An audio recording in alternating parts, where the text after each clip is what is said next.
Hello, welcome to all my dear students. भाई कैसे हैं आप सभी? आप सब बढ़िया होंगे और अपनी अपनी तैयारी में जुटे हुए होंगे। आज देखिए, आज हम क्या बात कर रहे हैं। आज की क्लास में हम डिस्कस करेंगे रेडॉक्स अभिक्रिया को। रेडॉक्स अभिक्रिया को हम चर्चा करेंगे और इससे पहले की भाई क्लासेस जो आपने देख ली होंगी, नहीं देखी हैं तो वो क्लासेस प्ले लिस्ट में आपको सारी उपलब्ध रहेंगी। उन क्लासों को आप जरूर देख लें। रेडॉक्स अभिक्रिया क्या होती है इसको हम डिस्कस कर चुके हैं और किस किस प्रकार से ऑक्सीकरण अंक को निर्धारित किया गया रेडॉक्स अभिक्रियाओं के द्वारा।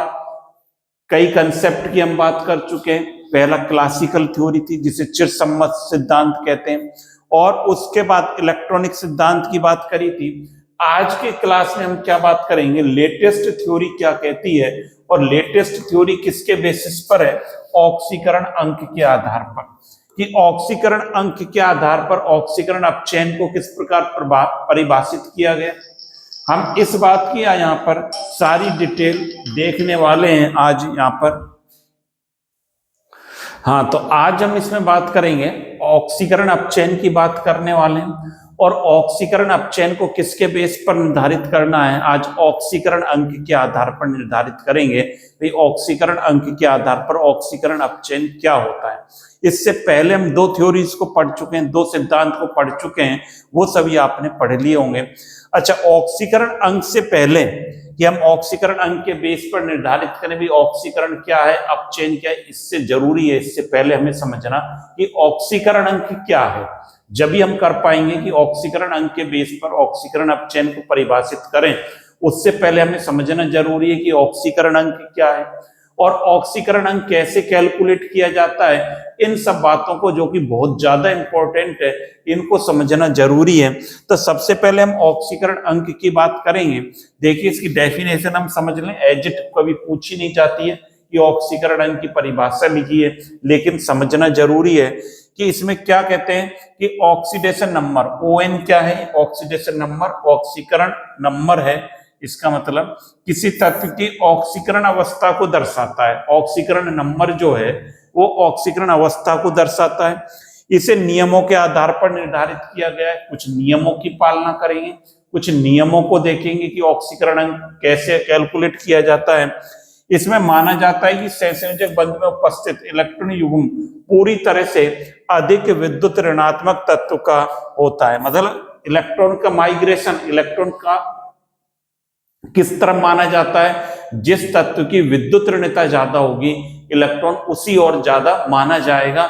और इलेक्ट्रॉन पर कैसा चार्ज होता है सर, नेगेटिव होता है, तो उस तत्व पर भी कैसा चार्ज क्रिएट होगा, नेगेटिव होगा। ये बात हमें समझनी है कि ऑक्सीकरण अंक को हम नियमों के आधार पर निकालेंगे और जिस तत्व की विद्युत ऋणता ज्यादा होगी इलेक्ट्रॉनों का माइग्रेशन उस तरफ ही ज्यादा रहेगा।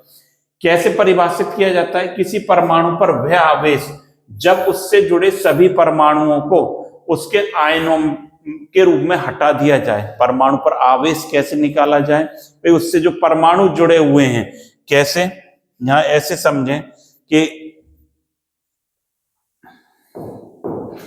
यदि हमारे पास ये है A और B से जुड़ा हुआ है, मान लीजिए B की विद्युत ऋणता मैं मान लेता हूं ज्यादा है, B की इलेक्ट्रोनेगेटिविटी ग्रेटर देन A की इलेक्ट्रोनेगेटिविटी। विद्युत ऋणता को किससे लिखते हैं, A इलेक्ट्रोनेगेटिविटी, ये ज्यादा है किसकी, B की। तो A पर कैसा आवेश आ जाएगा, A पर आ जाएगा सर धनावेश और B पर कैसा आ जाएगा, ऋणावेश। इलेक्ट्रॉनों का झुकाव किस तरफ होगा, B की तरफ होगा। ये बात हमें समझनी है कि इलेक्ट्रॉनों का माइग्रेशन कहां पर होगा, B की तरफ होगा। तो चार्ज का क्या हो गया, बंटवारा हो गया, चार्ज आवेश क्या हुआ, विभाजित हो गया। तो ये इसकी ऑक्सीकरण अवस्था हो गई A और B की। यदि ये डबल बॉन्ड होता A डबल बॉन्ड B, तो हम क्या लिखते हैं, मान लीजिए इलेक्ट्रॉन यहां पर आ जाए, इसी को मैं लिखता हूं, तो ये मैं अब क्या लिखूंगा, अब A पर कितना चार्ज आएगा, A पर आएगा सर दो बंद हैं तो +2 आएगा। A पर क्या आएगा, +2 चार्ज आएगा और B पर कैसा चार्ज आने वाला है, -2 आने वाला है। B पर कैसा चार्ज क्रिएट होगा, -2 चार्ज क्रिएट होगा। यदि A और B 3 बंध से बंध देता हूं। यदि हम कह दें A triple bond B 3 bond से बॉन्डेड हैं, तो इन पर कैसा चार्ज डेवलप होगा, A-3 और B A+3। यदि ये इलेक्ट्रॉन यहां पर जाते हैं और B पर -3 आ गए, तो इस प्रकार से चार्ज का, आवेश का बंटवारा हो रहा है। और कैसे हो रहा है आवेश का बंटवारा? इलेक्ट्रॉनों को कौन अपनी तरफ ले जा रहा है? जिसकी विद्युत ऋणता ज्यादा है। और विद्युत ऋणता कैसे पता करते हैं? आपको पता है कि आवर्त में, भाई बाएं से दाएं की ओर चलते हैं, किसी भी आवर्त में, पीरियोडिक टेबल में, यदि मैं बात करूं आवर्त सारणी की बात करता है, तो विद्युत ऋणता का ऑर्डर क्या है कि लेफ्ट टू राइट, मतलब लिथियम के बाद beryllium, boron, carbon, nitrogen, oxygen, fluorine. इस तरफ यदि हम बढ़ते हैं तो विद्युत ऋणता का ऑर्डर जो है लेफ्ट टू राइट क्या होता है, बढ़ता है। विद्युत ऋणता बढ़ती जाती है। यहां पर जो है इलेक्ट्रोनेगेटिविटी, विद्युत ऋणता क्या हो रही है, इंक्रीज हो रही है। और फ्लोरीन की पूरी आवर्त सारणी में फ्लोरीन की विद्युत ऋणता सर्वाधिक होती है। ये बात भी हमें पता होनी चाहिए। आपने पढ़ रखा होगा, इनऑर्गेनिक में आपने जरूर पढ़ा होगा कि फ्लोरीन की विद्युत ऋणता सर्वाधिक होती है। ये बात आ गई समझ में कि फ्लोरीन की विद्युत ऋणता सर्वाधिक है। और वर्ग में ऊपर से नीचे की ओर यदि आओगे, यदि हम वर्ग में ऊपर से नीचे की ओर आते हैं, तो विद्युत ऋणता क्या होती है, आपकी इलेक्ट्रोनेगेटिविटी डिक्रीज होती है, घटती है। तो फ्लोरीन की विद्युत ऋणता सर्वाधिक है पूरी आवर्त सारणी में, ये हमने देख लिया। और चार्ज का डिस्ट्रीब्यूशन क्या कहलाएगा, ऑक्सीकरण अंक कहलाता है। कि चार्ज का डिस्ट्रीब्यूशन हो जाए परमाणु पर, जो आवेश बच जाता है वही उसका ऑक्सीकरण अंक है। यही बात लिखी हुई है यहाँ पर, अभी देख रहे थे हम। यहाँ पर देखिए कि किसी परमाणु पर वह आवेश जब उससे जुड़े सभी परमाणुओं को उसके आयनों के रूप में हटा दिया जाता है, आयन के रूप में हटा दें, तो जो चार्ज बच जाएगा वही क्या होगा, उसका ऑक्सीकरण अंक होगा। अब ऑक्सीकरण अंक निर्धारित करने के लिए कुछ नियमों की पालना करेंगे, उन नियमों को देखेंगे, तब ऑक्सीकरण अंक निकालना हम सीख पाएंगे। पहले नियमों की बात करते हैं कि नियम कौन कौन से हैं। तो ये बात आपने नोट कर ली होगी। अब नियमों की मैं बात करता हूं। देखिए,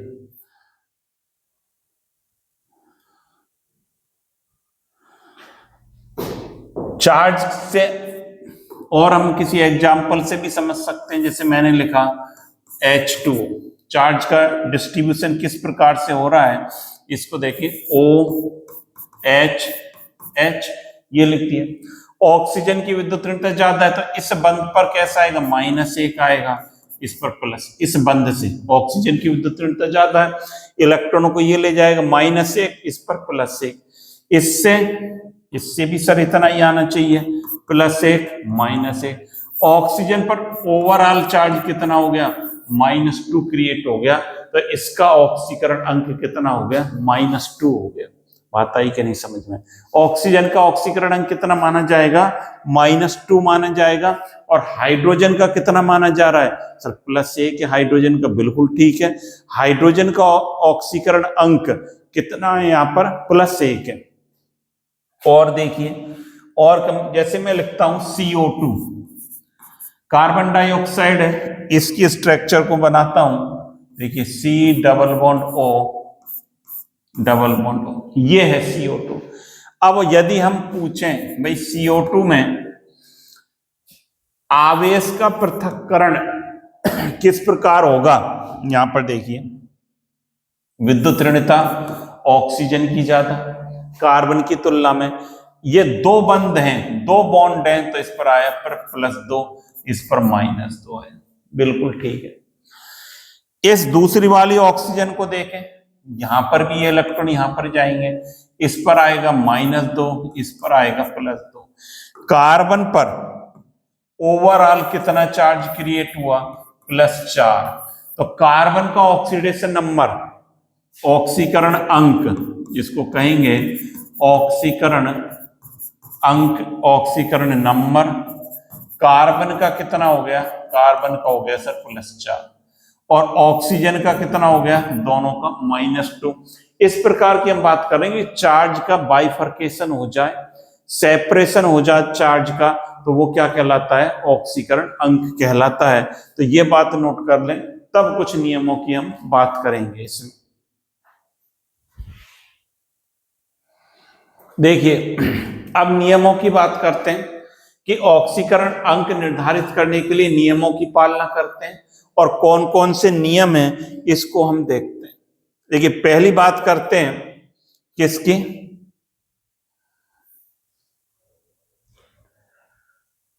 कहाँ गया ये, देखिए ये इधर आ गया है, इसको इधर ले लेते हैं पहले वाले को।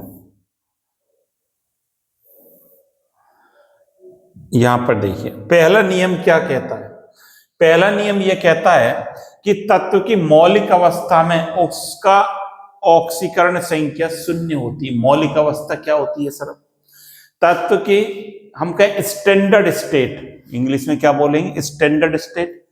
तत्व की जो मौलिक अवस्था है उसमें उसका ऑक्सीकरण अंक कितना माना गया है, 0 माना गया है। मौलिक अवस्था में जो जैसा हमें दिखाई देता है वो उसकी क्या कहलाती है, स्टैंडर्ड स्टेट कहलाती है। जैसे स्टैंडर्ड स्टेट का क्या मतलब है, यहां पर देखिए स्टैंडर्ड स्टेट का क्या मतलब है, पेज ले लेते हैं इसमें से एक दो कोई।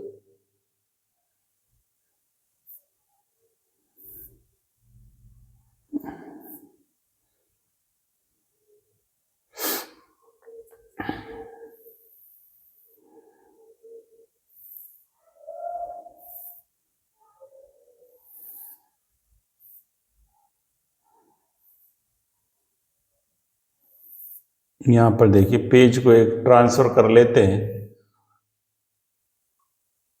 एक पेज को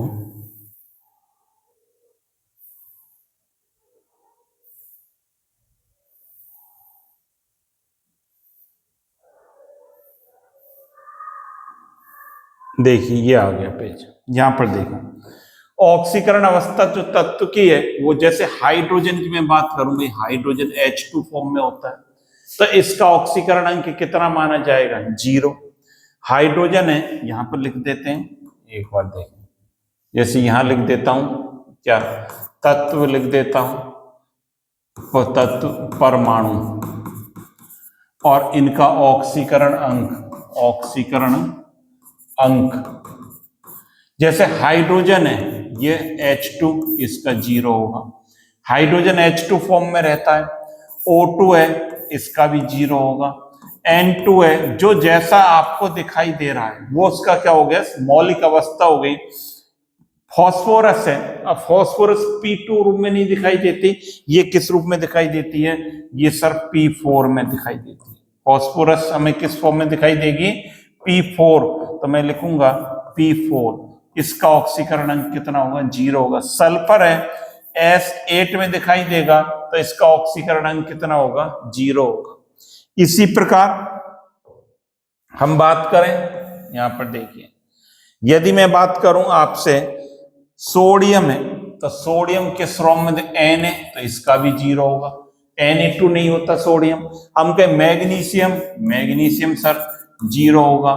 एल्युमिनियम है, तो जैसी जो अवस्था में आपको दिखाई दे रहा है उसका ऑक्सीकरण अंक कितना है, 0 है। स्टैंडर्ड स्टेट में हम कहेंगे, स्टैंडर्ड स्टेट में या तत्वीय अवस्था में इनका ऑक्सीकरण अंक कितना होता है, 0 माना गया है। पहला नियम ये कहता है, ये बात हमें याद रखनी है, नियमों को याद रखना है कि एलिमेंट का, तत्व का ऑक्सीकरण अंक कितना रहेगा, 0 रहेगा। एलिमेंटल स्टेट में तत्व का ऑक्सीकरण अंक कितना माना जाता है, 0 माना जाता है। ये लिख रहा है किसी तत्व की मौलिक अवस्था में उसकी ऑक्सीकरण अंक क्या, ऑक्सीकरण संख्या कितनी होती है, 0 होती है। तो ये बात आप नोट कर लें, ये बात अपने इंपॉर्टेंट है। ये पहला नियम ये है कि तत्व का ऑक्सीकरण अंक कितना होता है, 0 होता है। और फिर ये एग्जाम्पल नोट कर लें ये अपने एग्जाम्पल को भी नोट कर लें। अब दूसरा नियम क्या कहता है कि एक परमाणु आयन है, एक परमाणु आयन कैसे, उस पर जो आवेश होगा वो उसकी ऑक्सीकरण अंक के बराबर होगा। कैसे? एक परमाणु आयन के एग्जाम्पल देखो, जैसे मैं कहूं Na+, इसका ऑक्सीडेशन नंबर कितना होगा? +1 होगा। हम कहें K+, इसका ऑक्सीडेशन नंबर कितना होगा? सर इसका भी +1 होगा। आपसे कहें Mg+2, इस पर आवेश कितना है? 2।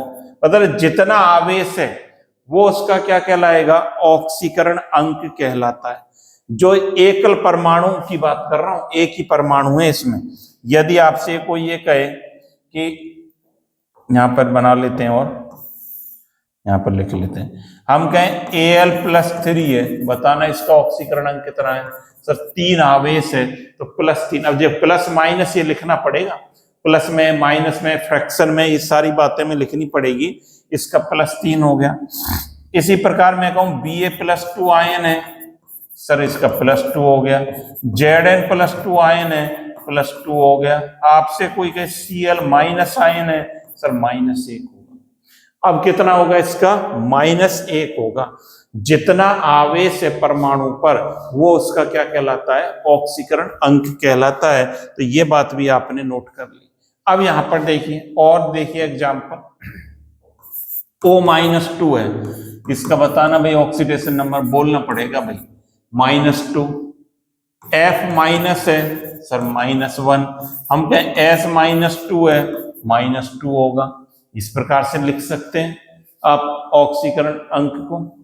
यदि आपसे कोई कहे सर N-3 है, सर इसमें कोई दिक्कत नहीं है हमें, आपने नियम बता ही दिया कि जितना आवेश है, आवेश आप समझते हैं प्लस माइनस जैसा भी है, जितना आवेश है वो उसके ऑक्सीकरण अंक के बराबर रहता है। तो ये बात आप समझ लें कि ऑक्सीकरण अंक के बराबर रहेगा आवेश, और ये बात आप इसमें नोट कर लें। तो नोट कर लें, दूसरा नियम भी आप नोट कर लें ये सारे, और इन एग्जाम्पल्स को भी नोट कर लें। एक परमाणु आयन में ऑक्सीकरण संख्या आयन पर उपस्थित आवेश के बराबर होती है। नोट करिए भाई, फटाफट नोट कर लें इसको। चलिए अब अगले नियम की तरफ चलते हैं। अगला नियम क्या कहता है? अगला नियम क्या कहता है यहां पर देखिए, अभी बताया आपको कि ऑक्साइड आयन है, कौन सा है? ऑक्साइड। ऑक्साइड आयन है, क्या होता है भी बता सकता है कोई बच्चा? सर O-2, इसका ऑक्सीडेशन नंबर कितना होगा? -2 होगा। यही अभी सीखा है हमने कि आयन पर जो आवेश होगा वो उसका क्या होगा? ऑक्सीकरण। यदि आपसे कोई कह दे परऑक्साइड आयन, अब मैं बात कर रहा हूं परऑक्साइड, परऑक्साइड आयन की बात कर रहे हैं। परऑक्साइड आयन कौन सा होता है? ये होता है O2-2। इस पर ऑक्सीकरण अंक कब कितना हो जाएगा? -1 हो जाएगा। परऑक्साइड O2 दो ऑक्सीजन का -2 है, एक का कितना हो जाएगा? -1। ये बात हमें याद रखनी है। परऑक्साइड आयन, एक आयन और होता है, एक और क्या होता है? सुपर ऑक्साइड, इसको बोलते हैं सुपर ऑक्साइड आयन कौन सा होता है? O2-1 होता है। तो इसका -½ हो जाएगा। दो ऑक्सीजन का तो कितना है? -1, एक का कितना हो गया? -1/2 हो गया। तो इसका जो ऑक्सीडेशन नंबर है वो कितना हो जाएगा? -1½ हो जाएगा।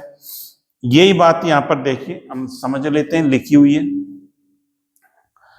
क्या? ये नोट कर लिया तो यहां देखो, ऑक्सीजन की ऑक्सीकरण संख्या सामान्यतः -2 होती है, लेकिन कुछ अपवाद हैं। अपवाद क्या है? परऑक्साइड में -1 होती है, अभी आपने देखी। सुपर ऑक्साइड में -½ होती है। एक कह रहे OF2, OF2 को बना लो।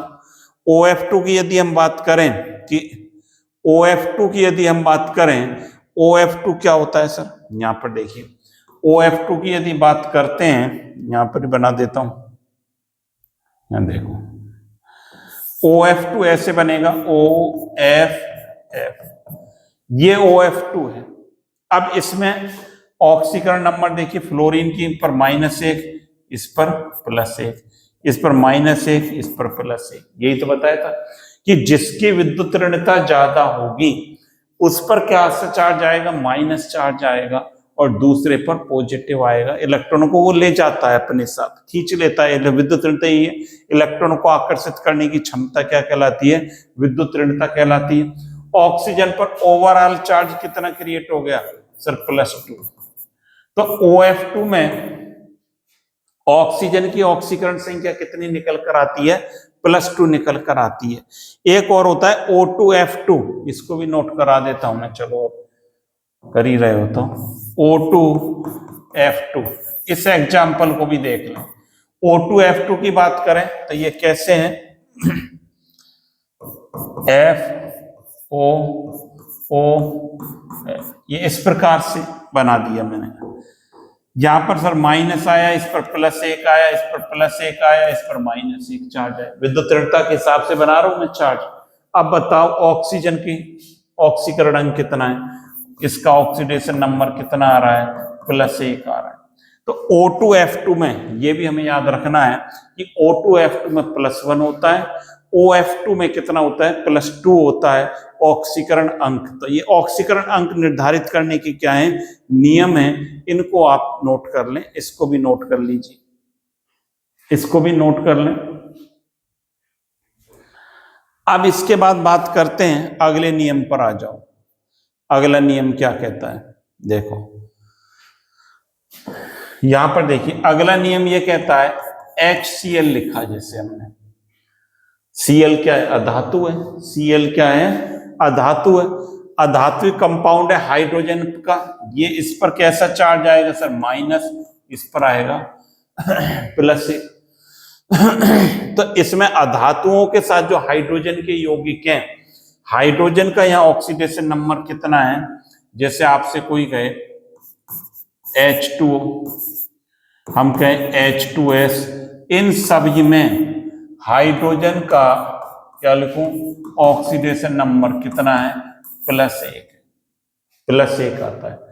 हाइड्रोजन जब अधातुओं के साथ यौगिक बनाता है तो उसका ऑक्सीकरण अंक कितना निकल कर आ रहा है बच्चों, +1 आ रहा है। ये बात नोट कर लें। लेकिन एक अपवाद और है इसका, एक यौगिक जैसे मैं ऐसे लिखता हूं, क्या, यहां पर देखिए, यदि यहां लाइन कर देते हैं, यदि हम बात करें NaH, ये तो क्या है, इसका नाम कोई बता सकता है क्या, सोडियम हाइड्राइड। सोडियम हाइड्राइड की बात करें, यहां इसका ऑक्सीडेशन नंबर कितना है, इस पर +1, इस पर -1, इस पर प्लस, इस पर माइनस। हाइड्राइड में कितना होगा, इसका ऑक्सीडेशन नंबर, H का ऑक्सीडेशन नंबर कितना है, -1 है। और मैं कहूं CaH2 है तो यहां भी -1 है। हम कहें LiH है, लिथियम हाइड्राइड, मतलब हाइड्राइड में जो हाइड्राइड होंगे, sodium hydride, calcium hydride, lithium hydride, hydride में तो -1 होता है। और अधातुओं के साथ जो यौगिक बने उनमें कितना होता है, +1 होता है। इसी बात को यहां पर देखिए, जब हाइड्रोजन, यही बात लिखी हुई है, हाइड्रोजन अधातु के साथ यौगिक बनाए तब उसकी ऑक्सीकरण संख्या कितनी मानी गई है, +1 मानी जाती है। लेकिन धात्विक हाइड्राइडों में हाइड्रोजन की ऑक्सीकरण संख्या कितनी मानेंगे, -1 मानेंगे बच्चों। ये आप नोट कर लें, हाइड्राइड में कितनी मानेंगे, -1 मानी जाती है। नोट कर लें इसको भी। हाइड्राइड में कितनी मानेंगे, -1 होगी। कर लिया ये नोट, बहुत बढ़िया। अब अगले नियम पर आ जाइए। अगला नियम क्या कहता है, अगला नियम हैलाइड की बात करता है। हैलाइड है, जैसे हैलाइड्स आपने सुने, potassium halide, sodium chloride, bromide. Halide जैसे मैं लिखूं NaCl, सोडियम क्लोराइड हो गया। हम लिखें KBr, पोटेशियम ब्रोमाइड हो गया। और आपको पता है, अभी बात करी थी, फ्लोरीन तो सबसे ज्यादा, इलेक्ट्रोनेगेटिविटी रहती है, विद्युत ऋणता रहती है, हैलाइड को रिप्रेजेंट करते हैं X माइनस से। ये हैलाइड होते हैं, X माइनस से रिप्रेजेंट करा जाता है और इनका ऑक्सीकरण अंक कितना माना गया है? -1 माना गया है हैलाइड का। जैसे फ्लोराइड का -1 होता है, इसी प्रकार हैलाइड्स में हेलोजन का NaBCl है, हम कहें KBr है, हम कहें MgCl2 है, इन सब का -1 होगा हैलाइड का। हैलाइड का कितना होगा? -1 होगा। नोट कर लें इसको भी कि हैलाइड में इसका ऑक्सीकरण अंक कितना रहता है? -1 होता है। ये आपको पता है भाई, इसकी विद्युत ऋणता, इस पर माइनस, इस पर +1, -1 +1 -1। हम कहें सीजियम क्लोराइड है, तो कैसे बनाएंगे? सीजियम क्लोराइड है, कैसे लिखेंगे? अरे CsCl, ये बंद है ना, -1 इस पर प्लस। तो हैलाइड में जिस प्रकार फ्लोराइड का -1 होता है, उसी प्रकार हैलाइड का भी कितना होता है? -1 होता है। इस बात को भी आप नोट कर लेंगे सभी। तो ये बात यहां पर भी लिखी हुई होगी कि फ्लोरीन की ऑक्सीकरण अवस्था सभी यौगिकों में -1 होती है। अन्य हैलोजन भी हैलाइड आयन के रूप में -1 ऑक्सीकरण अवस्था रखते हैं। ये बात बिल्कुल क्लियर हमने कर ली है। अब अगले नियम पर चलेंगे। बहुत ही सिंपल नियम है, कोई बहुत ज्यादा टिपिकल नहीं है। अगला नियम क्या कहता है? अगला नियम देखिए, धातु और अधातु के यौगिकों में धातुओं की ऑक्सीकरण संख्या धनात्मक और अधातु की ऋणात्मक होती है। धातु की तो क्या मानी जाती है? धनात्मक मानी जाती है, और अधातु की क्या मानी जाती है? माइनस में मानी जाती है। कैसे? यहाँ इस बात को समझ लें। अभी तो लिखा था एक एग्जांपल, जैसे NaCl है, मैंने लिख दिया NaCl, इसको ऐसे समझ लें।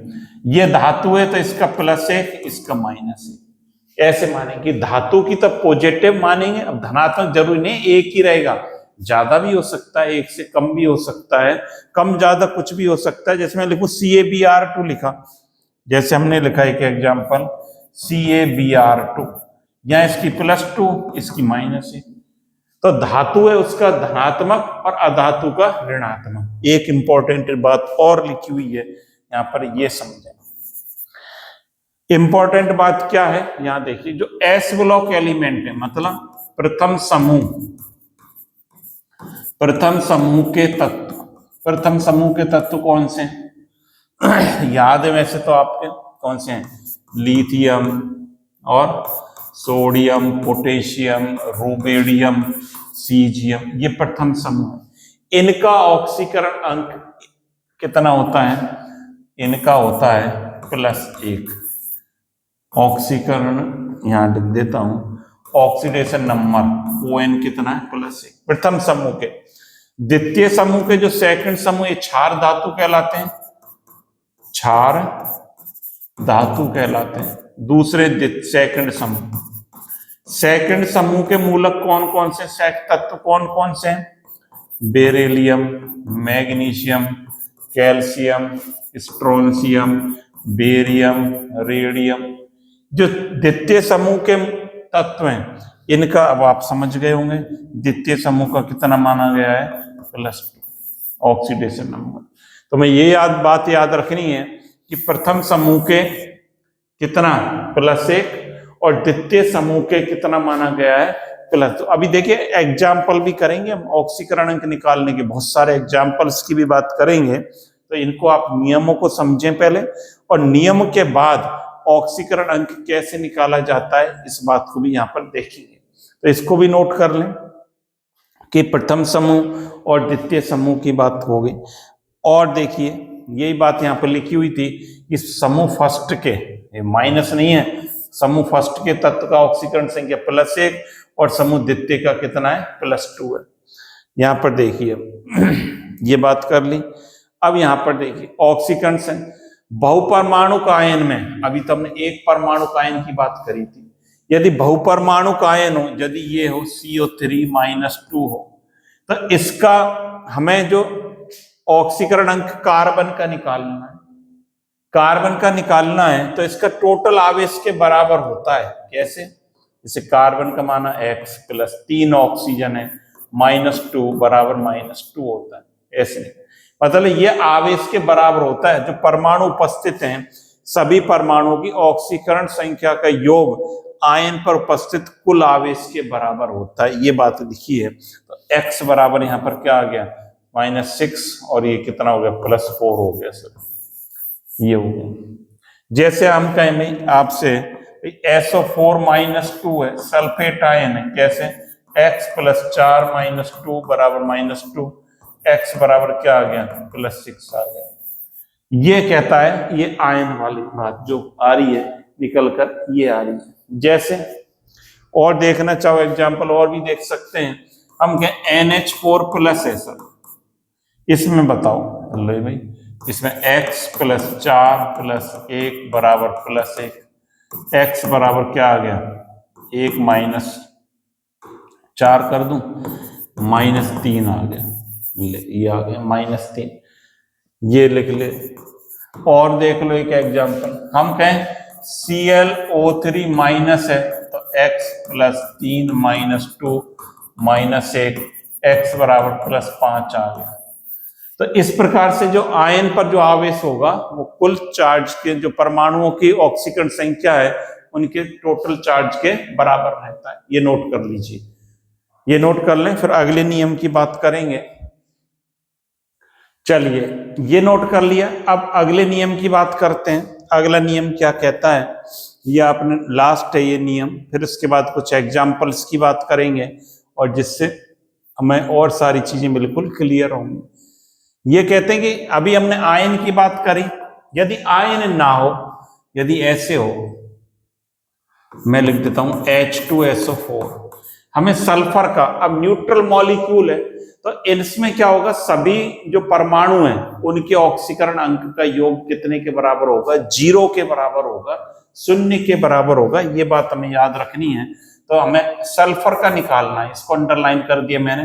तो 2 + 1 हाइड्रोजन का, ये X जिसका भी निकालना है, सल्फर ऑक्सीजन के 4 ऑक्सीजन है तो 4 - 2 बराबर 0। कैसे लिखेंगे, हाइड्रोजन के कितने 2 परमाणु हैं तो 2 से मल्टीप्लाई करेंगे +1 होता है, सल्फर का X हो गया, ऑक्सीजन कितने 4 - 2 बराबर 0, और इसको मैं क्या लिखूंगा 2 + X -8 बराबर 0, X बराबर क्या लिखूंगा ये कितना हो गया -6 तो +6 हो गया। इस प्रकार निकाला जाएगा। नोट कर लें कि इस प्रकार हमें निकाला जाएगा। यदि हम कहें HNO3 है, एक उदाहरण और देखें, मैं कहूं HNO3 है, यहां लिख दिया है, इसमें नाइट्रोजन का निकालो, निकाल देते हैं, +1 + X + 3 ऑक्सीजन है -2 बराबर 0, X बराबर 6 और 1 कितना हो गया ये 5 बराबर +5 आ गया। X बराबर क्या आ गया +5 आ गया। तो यही बात यहां पर कही जा रही है। क्या कही जा रही है कि यौगिक में सभी परमाणुओं की ऑक्सीकरण संख्याओं का बीजगणितीय योग क्या होता है 0 होता है। जैसे मैं लिख दूं Cl2O7 है, Cl का निकालो, कैसे निकालेंगे, यहां पर देखिए 2 Cl है तो 2X लिखा जाएगा, +7 - 2 बराबर 0, 2X बराबर क्या हो गया 14 और X बराबर क्या हो गया +7, X बराबर क्या आ गया +7। तो Cl2O7 में क्लोरीन का ऑक्सीडेशन नंबर कितना हो गया +7 हो गया। इस प्रकार हम कैलकुलेट यहां पर करेंगे। अब कुछ एग्जाम्पल्स की बात करेंगे। यहां पर देखिए, हम कहें H3PO4 है, क्या है, देखिए मैं लिख रहा हूं, अब कुछ एग्जाम्पल आप फटाफट करते जाइए। H3PO4 फॉस्फोरस का निकालो, कैसे 3 + 1 + X + 4 - 2 बराबर 0, X बराबर कितना आ गया 8 और +5 आ गया, कितना आ गया +5 आ गया। लिख ले X बराबर कितना आ गया +5 आ गया सर। NH3 है, लो NH3 में नाइट्रोजन का निकालो, जल्दी फटाफट फास्ट करिए। CO2 है, एक एग्जाम्पल और लिख देता हूं, क्या लो एक और लिख दिया है CO2, इसमें कार्बन का निकालो। कैसे लिखोगे? NH3 में x + 3 + 1 बराबर 0, x बराबर सर -3 आ गया। CO2 में कार्बन का x + 2 - 2 बराबर 0, x बराबर क्या आ गया? x बराबर क्या आ गया? +4 आ गया। x बराबर क्या आ गया? +4 आ गया। नोट करते जाइए फटाफट। हम कहें KMnO4 है, लो KMnO4 में Mn का, K2Cr2O7 में Cr का, K2MnO4 में Mn का, इनका और निकाल के देखो। लो सर अभी निकाल देते हैं। पोटेशियम कौन से वर्ग का है? पहले वर्ग का है, ये ध्यान रखना, इसलिए इनका ऑक्सीकरण अंक +1 होता है। +1 + x + 4 - 2 बराबर 0 हो गया सर। तो ये कितना 8 और x बराबर कितना हो गया? +7 आ गया सर। इसका x बराबर क्या आ गया? +7। यहां पर देखना, यहाँ पर 2 + 1 + 2x + 7 - 2 बराबर 0 और 2x बराबर कितना आएगा? 14 12 और x बराबर कितना आएगा? +6 आएगा। x बराबर कितना आएगा? +6 आएगा।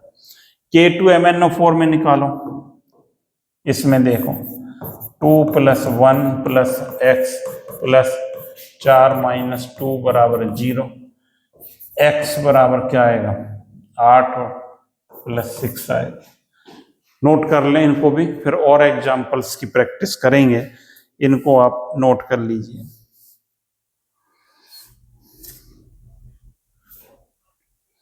कर लिया? और देखिए, मैं कहूँ एग्जाम्पल NO2- है, अभी निकाल देते हैं। ClO4- है, इसमें निकालो। Xc, इसमें Cl का, नाइट्रोजन का XcF6 है, Xc का निकालो। लो सर अभी करते हैं इसको, तो सर अभी हम सलटा देंगे, बाएं हाथ का खेल है ये, तो हम चुटकियों में कर सकते हैं। बिल्कुल नियम यदि हमने याद कर लिए, नियम याद हो चुके हैं सर, हमें याद करने की कोई बात ही नहीं है। तो नाइट्रोजन का x + 2 - 2 बराबर -1 होता है सर। x बराबर कितना आएगा? +3 आएगा क्या?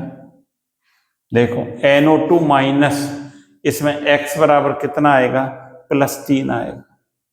यहां पर देखिए Cl का x + 4 - 2 बराबर -1, x बराबर कितना आएगा? +7 आएगा सर। ये +3 आया।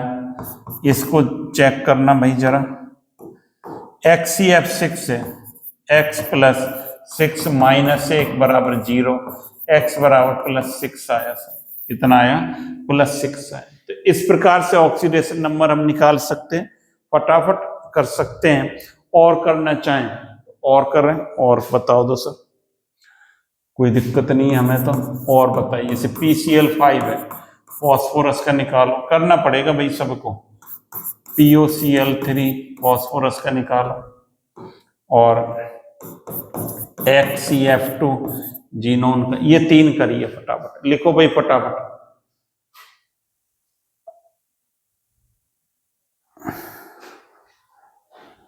करें भाई, इसको जो है F4 कर देता हूँ। लो सर फॉस्फोरस की बात करें हम, तो फॉस्फोरस का क्या मान लें? x + 5 - 1 बराबर 0, x बराबर +5 आ गया। 5 क्यों लिखा है? 5 Cl है भाई ये, इसलिए लिखा है। मतलब जिसका भी हमें निकालना है उसका x मान लो, बाकी नियम के आधार पर ऑक्सीकरण अंक को लिख दिया जाए। POCl3, ये तो फास्फोरस का क्या मान लेंगे? x मान लिया। ऑक्सीजन का कितना होता है? -2, 3 Cl है और -1 होता है, बराबर 0। लो हो गया।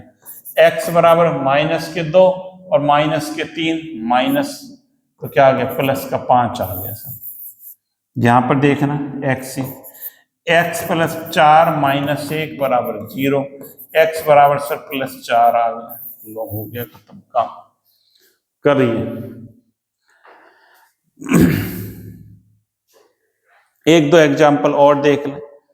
एक दो ऐसे मैं बात करता हूं, Na2SO4, Na2SO4 में किसका निकालोगे? सल्फर का, सल्फर का निकालें।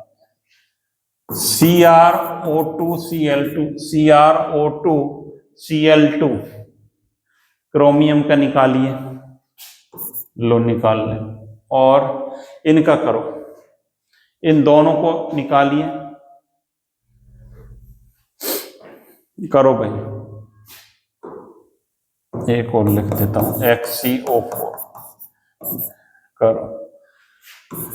इसका निकालना 2 + 1 + x + 4 - 2 बराबर 0। तो x बराबर क्या आ गया? 8, 8 में से 2 गए 6 आ गया सर। x बराबर +6। यहां पर x + 2 - 2 और +2 - 1 बराबर 0।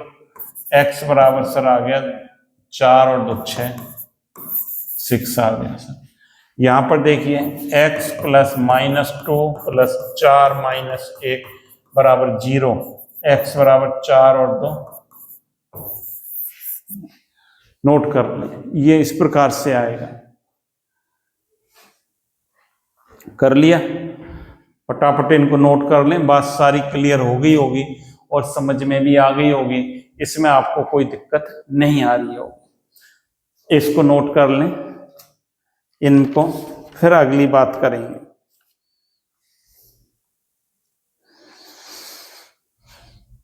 यहां पर देखिए, अब एक छोटा सा टॉपिक और है, उसको भी कर लेते हैं, रह जाएगा नहीं तो। यहां पर देखिए क्या है टॉपिक छोटा सा, इसको जो एक्स्ट्रा स्लाइड है उनको हटाई, डिलीट ही कर देता हूं उनको।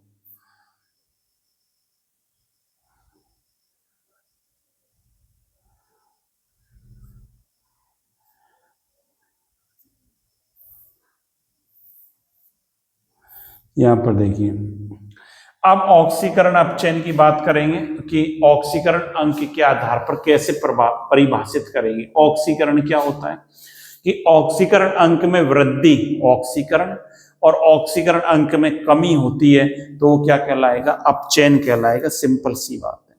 यदि तत्व के परमाणु के ऑक्सीकरण अंक में वृद्धि हो जाए तो भाई क्या कहलाएगा? ऑक्सीकरण। और यदि ऑक्सीकरण अंक में डिक्रीज हो जाए वो क्या कहलाता है? अपचयन कहलाता है। यहां पर देखिए, ऑक्सीकरण वह प्रक्रिया है, यही बात लिखी हुई है, जिसमें एक परमाणु की ऑक्सीकरण संख्या क्या होती है? बढ़ती है। इलेक्ट्रॉनों की हानि होगी, लॉस होगा, तभी तो बढ़ेगी। और अपचयन में क्या होगा?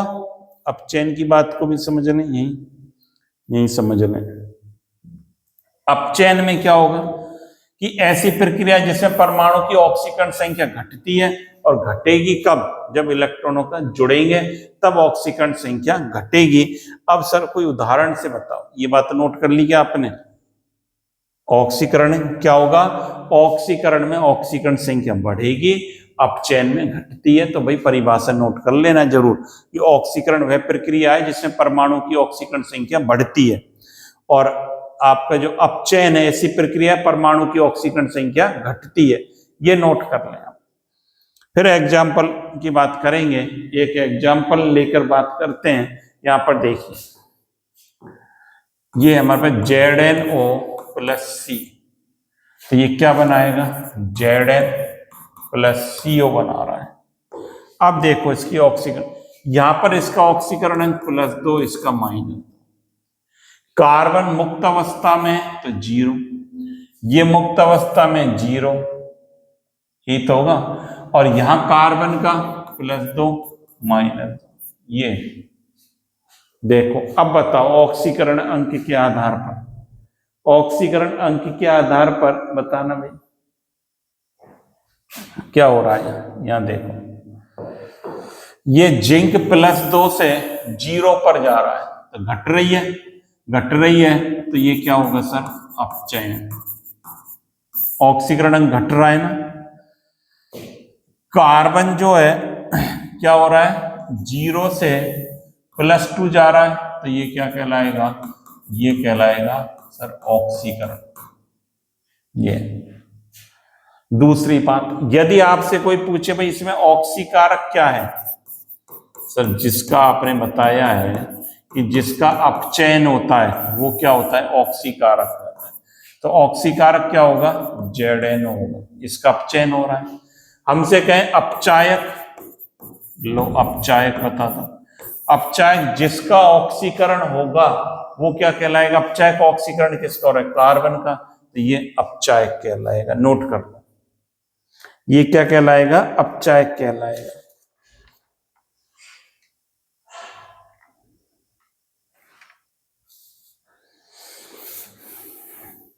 कर लिया।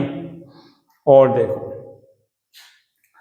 एक एग्जांपल और देखें, Zn प्लस Cu+2 है, ये बना रहा है Zn+2 प्लस Cu।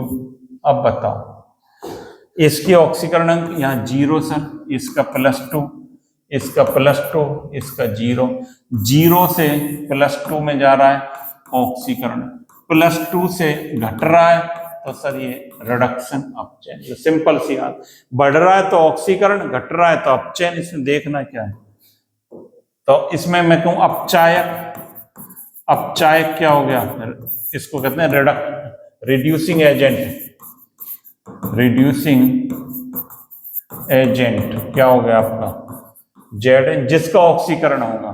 ऑक्सीकारक, ऑक्सीकारक हो गया आपका Cu+2, जिसका अपचयन होगा वो क्या होगा, ऑक्सीकारक होगा। लिख लें,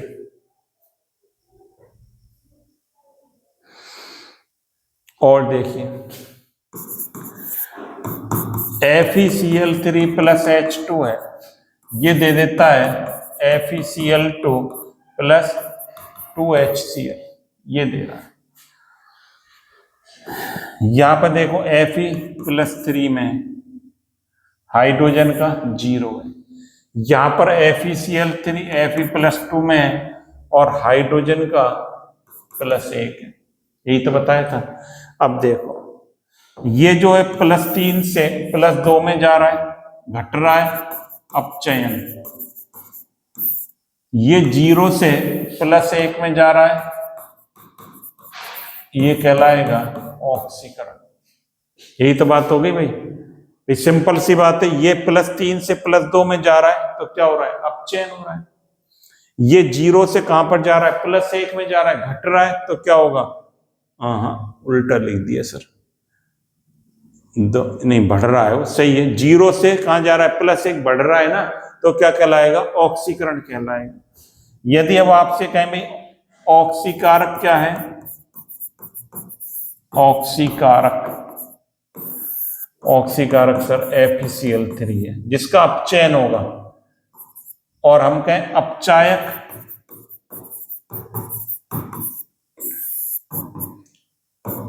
H2, जिसका ऑक्सीकरण होगा।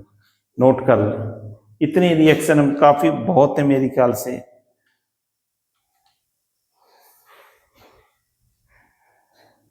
बहुत है।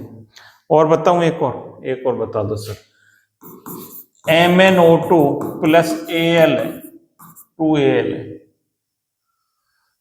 2MnO2 कर दो, तो ये क्या बनाएगा बताना।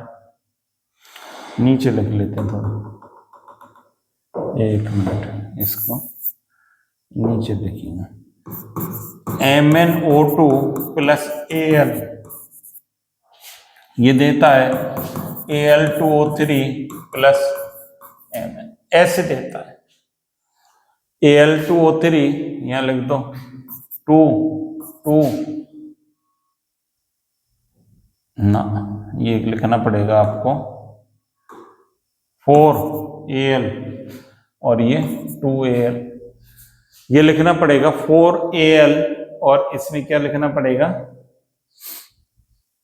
इसको देखिए यहां बैलेंसिंग से कोई इंपैक्ट नहीं आता इस नंबर पर। ये 4 हो गए, ये भी 4 हो गए, ये कितने ऑक्सीजन 6, तो यहां पर 3 से मल्टीप्लाई कर दो 3, Mn कितने 3, तो 3 लिख दो। कोई बहुत ज्यादा इसमें बिल्कुल भी अंतर नहीं आता ऑक्सीकरण संख्या में। अब देखो Mn का ऑक्सीकरण अंक, एल्युमिनियम का यहाँ 0, यहां पर कितना है +3 है सर, या Mn का यहां पर कितना Mn का ये बताओ, यहां पर कितना Mn का सर 0। MnO2 में निकालना भाई, MnO2 में इसका निकाल के बता दो सर। 4 है, क्या बात करते हो सर, अब नहीं, ये 4 है +4। अब यहां पर देखिए 4 ही तो -2 होता है ना ऑक्सीजन का, तो -4 हो गया। ये 4 से कहां पर जा रहा है 0, घट रहा है, तो ये कौन सा होगा, अपचयन होगा सर, रिडक्शन। और दूसरा 0 से +3 जा रहा है, तो सर ये होगा ऑक्सीकरण, ये कहलाएगा ऑक्सीकरण कहलाएगा सर। आपसे कहे ऑक्सीकारक, ऑक्सीकारक क्या हो गया सर, हो गया जिसका अपचयन होता है MnO2। हम कहें अपचायक, अपचायक क्या हो गया सर, जिसका ऑक्सीकरण होगा, ये Al। इतनी बात हमें सीखनी है यहाँ पर कि ये सारी बातें बिल्कुल क्लियर हो गई होंगी कि ऑक्सीकरण अंक के नियम को हमने देख लिया कि ऑक्सीकरण अंक के परिभाषा देखी सबसे पहले, इसकी डेफिनेशन क्या है, फिर नियम, फिर ऑक्सीकरण अंक को कैसे निकाला जाता है ये एग्जाम्पल्स देखे, फिर ऑक्सीकरण अपचयन को हमने देखा कि ऑक्सीकरण अंक के आधार पर कैसे परिभाषित कर सकते हैं। तो ये सारी चीजें आपने देख ली, इन सारी चीजों को आप पढ़ेंगे, नोट्स भी बनाएंगे और प्रीवियस क्लास को भाई जरूर पढ़ लें। सारी चीजों को आप जरूर पढ़ लें, सभी क्लासेस को, जिससे आपको क्या रहे, सारी चीजें बिल्कुल क्लियर होती चली जाएं। तो नई क्लास में नए टॉपिक के साथ मिलते हैं। जब तक के लिए आप स्वस्थ रहें, मस्त रहें और लगातार पढ़ते रहें और ज्यादा से ज्यादा स्टूडेंट्स को शेयर करते रहें, जिससे ज्यादा से ज्यादा स्टूडेंट्स को इसका बेनिफिट मिलता रहे। Thank you, have a nice day.